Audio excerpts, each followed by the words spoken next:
Ang pakiramdam ko nga talaga 'no, kung wala lang sigurong ano, mga camera dun baka nasuntok niya ako o nasapak Kasi niya parang ako oo, o nasaktan exactly niya ako. Kasi yun yung mukhang sinabi ano, ko.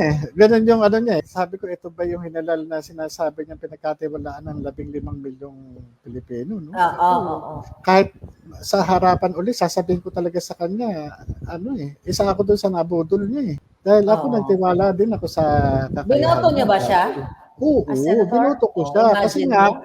dahil nga akala ko na talagang ipaglalaban niya yung karapatan ng maliliit ano, dahil nga sinasabi nga Masa yung nila dating, eh. yung pangmasa 'no, parang ano, para sa mahirap ano. Pero Oo. nagkamali ako kasi nga unang-una hindi ano, sa ginagawa pa lang niya 'no, hindi niya gustong ma-achieve yung ano 'no, yung katotohanan.